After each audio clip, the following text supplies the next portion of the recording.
Ka-viewers, magandang araw po sa inyo. Kumusta na po kayo?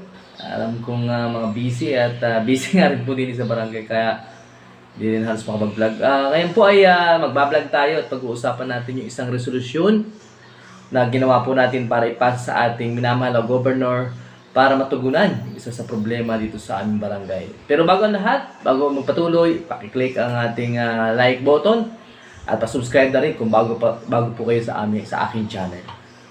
Let's go! Isa nga sa problema namin dito yung aming covered court. Wala siyang design ng canopy at drop wall kaya yung aming ginawa na resolusyon na ipapasa namin kay governor. Kasi nung unang last year 2022 ay pinasa namin yun kay congressman kay Kong, pero hindi siya na-approve kasi ang budget kasi sa mga kay Kong ay dapat ay package mga 7 to 8 pataas 7M pataas ang kailangan nakabudget dun sa kanyang project. Kaya hindi siya natugunan. Kaya ang ginawa namin ngayon, kasi ang halaga lang naman ay 1.3 something lang, 1.3 million, ay kay governor namin ito ipapasa. Pinasa yung ginawa namin resolution. Viewers, ito yung ginawa namin resolution. Last February 17. At ipinasa nga namin ay March 13 to 2024 sa tanggapan ng governor dyan sa opisina sa bayan ng Torrijos. Ito yung nilalaman niya, yung pamagat niya kapasyahan bilang 6-2024 RGF, isang kapasyahang magalang na humihiling sa ating punong lalawigan, kagalang-galang Presbitero Velasco Jr. na malagyan ng drop wall at canopy ang covered court ng Barangay Sibuyao. Sapagkat kapag umuulan at nagawain sa nasabing covered court, ay nababasa ang mga taong nagtitipon-tipon dito. Yan. Sapagkat kapag tag-araw ay lubhang mainit kapag mataas ang sikat ng araw pababa sa mga taong nagtitipon dito.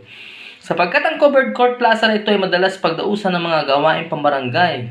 Sapagkat kung lalagyan ng drop wall at canopy ay malaking kaginawahan sa mga taong nagtitipon dito. Dahil dito sa manggalang ng mungkahing gawa Diosdado Laylay na pinangalawahan, kagalang-galang Ernesto Palmares, kasi ayon na ng lahat ay pinagpasyahang magalang ng humihiling ng pondo at budgetan sa tanggapan ng puno lalawigan kung galang-galang Presbitero J. Velasco Jr. na malagyan ng drop wall at canopy ang nasabing covered court. Ka-viewers, ito yung pirma natin. Yan, pagkatapos ng resolution na to, kalaki po nito yung mga ka-viewers, ito yung bill of materials na cost estimates. Ito yung amin na pinagawa ko kay Mr. Mandalihan. Ayan, yung worth niya 970,570 pesos .00. Yan yung total nung bill of materials. Nakalaki plat yung gagamitin dyan. Pintado na yung mga zipperlings. Angle ba yan? Nandyan halos nakalagay na yung gagamitin sa drop wall and canopy ng covered court. Welding works, excavation works, concrete pouring works, painting works. Yan, kasama yan. POW, Program of Works. Then yung kasunod niyan, andito naman yung estimated ng labor. Labor cost estimate, ayan o, nagkakahalaga ng 170,200. Sa welding works pa lang yun. Sa tenantry works, 108,000. Excavation works, ayan, 8,400. Concrete pouring works, 21,600. Then, painting works, 170,200. Summary total, yan, 970 yung materials. Total labor cost, 300,200. Contingency, 48,550. And yan, 1,323,298.5 ang total po no nasabing project na pinasa natin kay governor.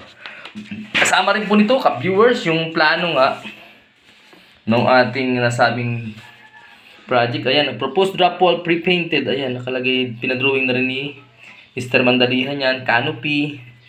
Ito yung left right side view. Ito kasing malapit sa barangay. Hindi na, ito yung doon sa harap sa silangan. Tabunan din yung, ayan o. Ito yung parang hindi na ng ulan. Ito yung pag ampias ng ulan, hindi mapasok.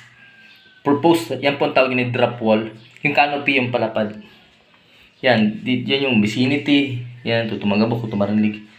Yan, improvement. Yan, ganito ang gagawin lang. Kay Lord Alam pa nga pala to.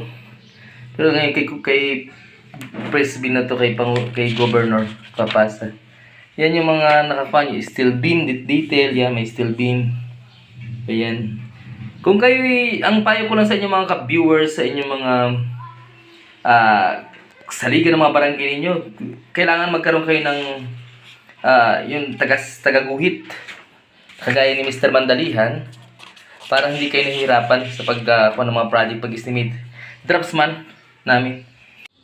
Yun kasi ang trabaho ka-viewers ng draftsman o yung mag-a-hire ang barangay, ang liga ng mga barangay nang siyang tutulong para sa pagguhit ng mga sketch ng mga project na ginagawa natin. Hindi lang dito sa yung mumunti project sa barangay, kundi yung malakihang project na ma-estimate. Kasi ang gusto ng mga gobyerno natin ngayon ay instant, kumbaga nandun na lang, may magpasa ka na resolution, may program of works, bill of materials na kinakailangan, including pa nga kung sa mga kalsada ay yung mga right of way na kailangan. At saka yung mga titulo ng lupa, dapat ay nakasama na rin po yun. Yan po yung ating sample ng resolution. Abangan nyo to pag na-approve na ni Governor.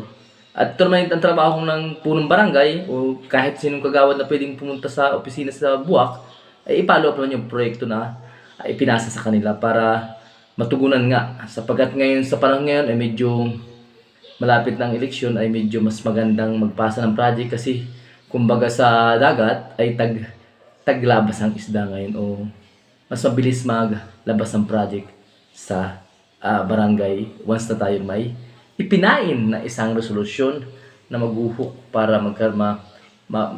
magawa dito sa barangay natin at magamit ng ating mga constituents, kaginawahan sa ating covered court once na may event. Yan ho yung ating trabaho. Yan lang po mga ka-viewers. Sana ay may natutunan kayo sa aking vlog ngayon. Alam ko na paminsan-minsan pero araw-araw dilimit-limitan natin kasi sa totoo lang po ang isang punong barangay napaka-busy. Pero nagbibigay tayo ng panahon para hindi naman po masayang yung mga araw-araw na ginagawa natin. I-share sa inyo yung mga kaalaman na dapat nyo matutunan sa barangay.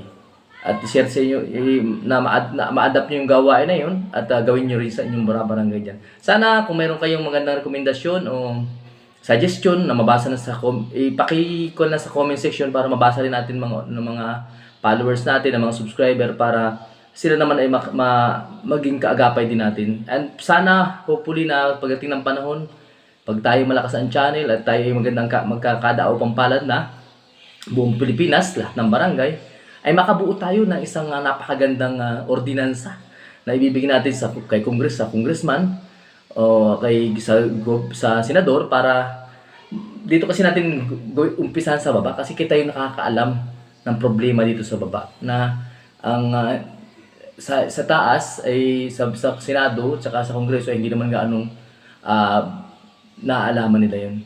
Kaya ang tawag parang ang ko diyan ay bottoms up budgeting. Yan parang ganun ka-viewers.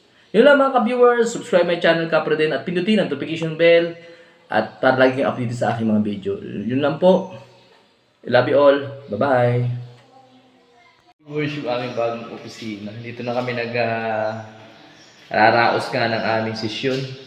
Ito yung aking bagong mga sanggunian po ngayon, ka-viewers. Sila yan. At ito ginagamit namin itong multipurpose building natin. May pa dito. Napapalis. Na ayos naman natin gamitin. Kaya so lang ipakita ka-viewers.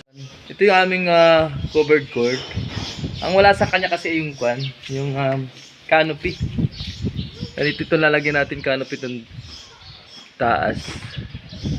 Para kasi, tsaka yung kabilang yun.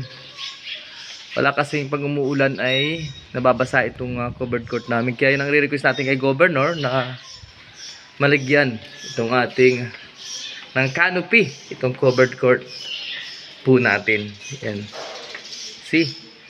Open na open siya. At medyo summer nga ngayon, mainit. Pero pag tag-ulan po ka-viewers talagang napaka ulan. Minsan kalahati ng covered court yung nababasa dito sa amin. Yun sa aking opisina, medyo maliit lang siya, tipot. Pero ito babatay sa first floor.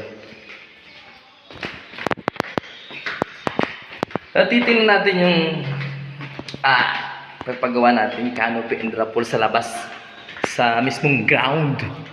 Ito yung tanggapan ko ng bisita. Kita niyo yung original na kandado. Ito, gawin niyo to sa inyo. Ito original na kandado dito sa amin. Ayan. Wala kang kandado yan. Alisin niyo lang. Pang! Shoutout sa mga bata, makulit. Okay. Para ang design ho ng drop wall natin. Alang canopy ganito. Sa stage ba ito? Canopy. Then, dito ilalagay yung drop wall sa area na yan. Canopy, sa gilid, kabilaan, drop wall dito. Yung kabila hindi na sapagkat nandun na nga yung kabila ay ito. Nilalagay siya ng canopy kasi meron na siyang harang na building. Ito yung aming multi-purpose building. Yan.